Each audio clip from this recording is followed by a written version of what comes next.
Hi everyone, my name is Kara Beardsell, and I'm going to be doing my older adult oral presentation. The individual I chose to do my interview with, his name is James, and I chose to use the intimacy versus isolation stage, which is also the young adult stage, for my presentation. He couldn't really identify much about that. He said he doesn't really recall any major issues of repression against him personally, but he said he again referenced the issue or the incident at Kent State where he witnessed people being oppressed and being shot at and being harmed for their opinions and their protesting that they were doing. He again referenced the friend that he knew who was shot and killed, the friends who were injured. And he said he felt that students were really just being oppressed for their beliefs against a military action taken by the government, and they were doing so peacefully. So that was definitely something, for him where he felt like he witnessed oppression against others. So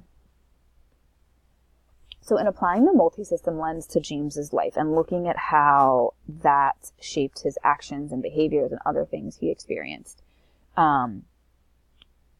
James reported, socially, James reported that his girlfriend and who became his eventual wife were a really positive influence in his life. His girlfriend was driven. She was an honor student. She was a hard worker. She went to college. She became a French teacher. So that was something that James kind of aspired to, and that was a really positive thing for him. And that certainly helped him. One thing that hindered him socially was his friends, because he said he did not make the best choices in friends all the time, and that was difficult for him, and he succumbed to peer pressure a lot and just got involved in things he probably shouldn't have been in. His family, one thing that it hindered him was their lack of support, other than financially. They just were not really emotionally around or present for him. He also witnessed his father using alcohol, and that was something that was that hindered him, and also the verbal abuse he experienced by his father. So his family was more of a hindrance than a help to him, other than financially. Community forces that were a help to him was baseball. He played baseball in high school.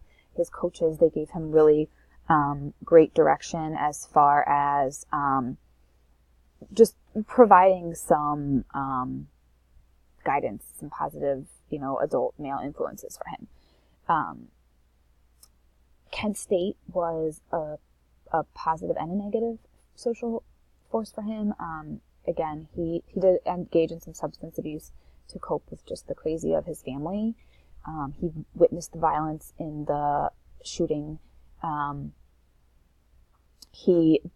The positives, though, were that he did make some really good lifelong friends, and this did eventually lead him to the Coast Guard, which he actually credits with saving his life and perhaps keeping him from getting into further trouble and going further down, a path that wouldn't have been productive for him. And then the Coast Guard was another positive system in his life, and that institution and the structure and routine and positive things that they put into place for him. I wanted to then take a minute to note here, in one of the studies I read for my annotated bibliography, suggested that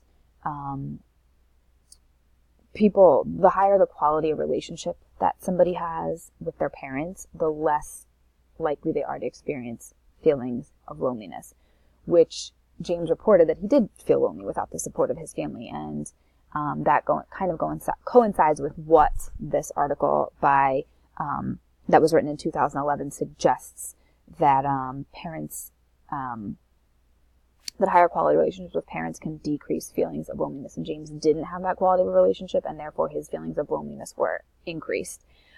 However, the same authors found in their study that paranoid thoughts can be linked to loneliness, and that was not something that James experienced. He said while loneliness was a common thing for him, he does not recall any time at any point having any kind of paranoid thoughts about anything. In picking another lens to look at James's life through, I chose the social learning theory. I chose this because it suggests, the Rogers text suggests that the learning theory, that people use social interactions in their learning. And I felt like this really fit for James because he didn't have a great family support system. So he really did learn from a lot of other relationships that he had in his life, and he turned to his peers for support, spent a lot of time outside of his home. He reported, and,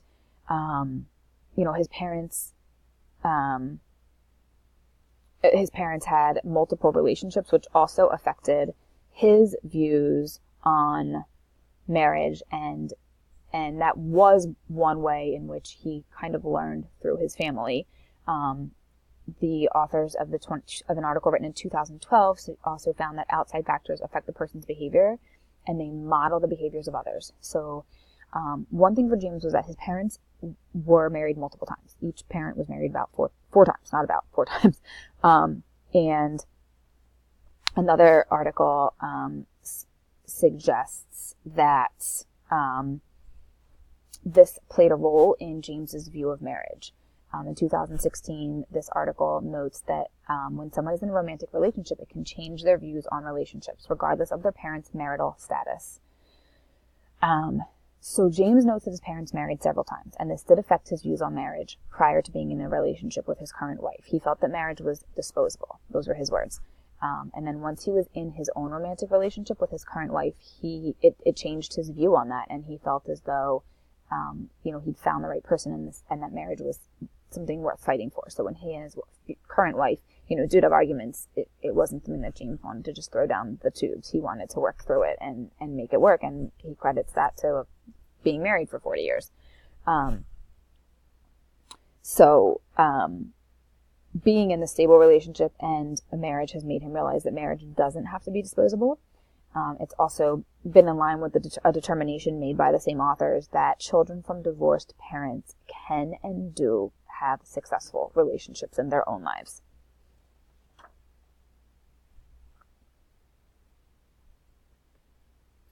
Some limitations of this study could potentially be that James was forced to mature and basically care for himself at a very young age. So when he was in his high school years and a young adult, he was acting as an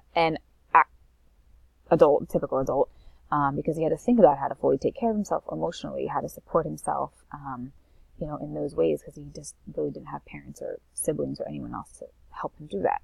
And another one is that I thought of was that societal norms that existed when James was in his early adult years have changed. And the expectations that existed in the late 60s when James was a young adult are now different. For example, James, then the expectation was more that James would go to the military at 18, and instead he went when he was 24. It wasn't necessarily expectation, but more the normal thing to do. And that wasn't the case for him. He also married a little bit later in life. He didn't get married in that young adulthood period. It was several years after that he decided to get married.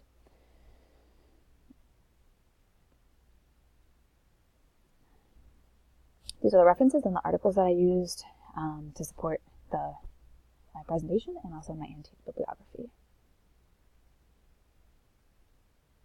That's everything.